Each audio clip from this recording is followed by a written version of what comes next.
আজিৰ বৰপেটাত পৌৰসভা আৰু সৰভোগ পৌৰসভাৰ উদ্যোগত আজি তেওঁলোকে ৰাইজক আহ্বান জনাইছিলে। তেওঁলোকে মাইকযোগে আহ্বান জনাইছিলে যে যিসকল ইচ্ছুক ব্যক্তিয়ে মুখ্যমন্ত্ৰীয়ে সাহায্য পুঁজিত দান বৰঙণি দিব খোজে তেওঁলোকক পৌৰসভাৰ কাৰ্যালয়লৈ অহাৰ কাৰণে এটা সাধাৰণ এনাউন্সমেণ্ট দিছিলে আৰু লগত কৈছিলে যে আৰু সেই সাহায্য পুঁজিৰ ধন স্থানীয় বিধায়ক হিচাপে মই নিজে গ্ৰহণ কৰিম বুলি কৈছিলে।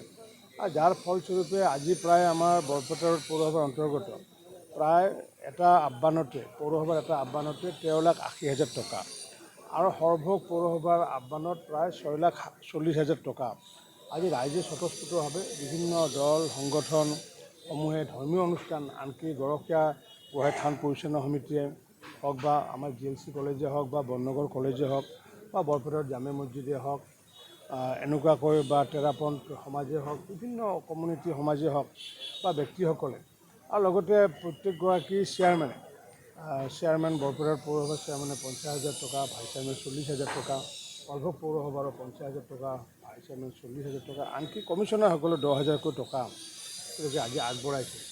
এইটো যিটো তেওঁলোকে নিদৰ্শন দেখালে, মই পোনপ্ৰথমতে বৰপেটাবাসী ৰাইজক আৰু সৰভোগ সমষ্টিবাসী ৰাইজ যিসকলে দাতা হিচাপে আজি এই চেকসমূহ প্ৰদান কৰি পেলাই মুখ্যমন্ত্ৰী ডাঙৰীয়াৰ হাত শক্তিশালী কৰাৰ কাৰণে প্ৰচেষ্টা চলালে। কাৰণ কিয় আমি জানো যে উজনি অসমৰ যি নাজিৰা, শিৱসাগৰ বা যোৰহাটৰ যি বিধ্বস্ত ৰূপ লৈছে সেইখিনি বিধ্বস্ত ৰূপ লোৱাৰ পিছত দেখিছোঁ যে খাদ্য সামগ্ৰী তাত উভৈনদী হৈছে। কিন্তু এতিয়া আমি আন্তঃগাঁথনি উন্নয়ন কৰাৰ প্ৰয়োজন আছে। বিভিন্ন ধৰ্মীয় অনুষ্ঠানসমূহ বিধ্বস্ত হৈছে। ল'ৰা ছোৱালীসমূহৰ কিতাপ পত্ৰৰ কথা আছে, ইউনিফৰ্মৰ কথা আছে আৰু ঘৰসমূহ নিৰ্মাণ কৰি দিব লাগিব। গতিকে যাৰ কাৰণে মুখ্যমন্ত্ৰী ডাঙৰীয়াই যিটো আহ্বান জনাইছিলে, যোৱাকালি মুখ্যমন্ত্ৰী ডাঙৰীয়াই নিজে কোৱা মতে 26 কোটি টকাতকৈ বেছি টকা তেওঁৰ ওচৰত নোযোৱাকৈ মানুহে প্ৰদান কৰিছে। আৰু এনেকুৱাকৈ এইকেইদিন নিশ্চিত ৰূপত সকলোৱে প্ৰদান কৰি আছে, যিহেতু মুখ্যমন্ত্ৰী সাহায্য পুঁজিৰ একাউণ্ট নম্বৰটো ৰাজহুৱা কৰিছিলে। আৰু আজি এনেকুৱাকৈ বিভিন্ন ঠাইত চেক যোগে হাউলি অঞ্চলৰ পৰা আমাৰ হাতত চেক দিছে।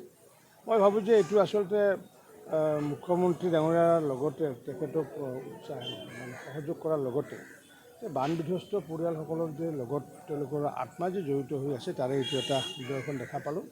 মই বৰপেটা ৰোডৰ আৰু সৰভোগৰ যিসকলে বা হাউলিৰ যিসকলে বৰঙণি আগবঢ়ালে তেওঁলোকক মই হৃদয়ৰ পৰা আন্তৰিক ধন্যবাদ জ্ঞাপন কৰিছোঁ। জনাইছিলোঁ তাৰে আমাৰ আহ্বানত সঁহাৰি জনাই আমাৰ বৰপেটা পৌৰসভাৰ চাফাই কৰ্মীসকলেও 7,700 টকাৰ চেক আগবঢ়ায় মুখ্যমন্ত্ৰীৰ তহবিললৈ। তেওঁলোকক মই বিশেষকৈ ধন্যবাদ জ্ঞাপন কৰিছোঁ। চাফাই কৰ্মীসকলে দৈনিক হাজিৰা হিচাপে আমাৰ পৰা 330 টকাকৈ পায়। তেওঁলোকৰ এই দিয়াৰ প্ৰেৰণা আমাক আৰু অতি উৎসাহ কৰিছে।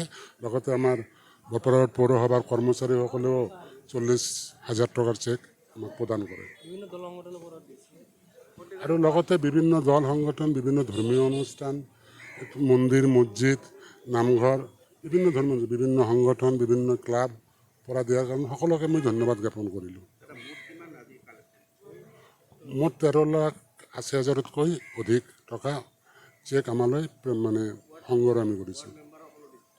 হয়, ৱাৰ্ড মেম্বাৰসকলে হওক, আমাৰ উপসভানেত্ৰীয়ে হওক, আৰু মই নিজেও 50,000 টকাৰ চেক আৰু আমাৰ উপসভানেত্ৰী 40,000 টকা, আমাৰ ৱাৰ্ড কমিশ্যনাৰসকলে 20,000, 10,000 এনেকৈ চেক তেওঁলোকে প্ৰদান কৰিছে।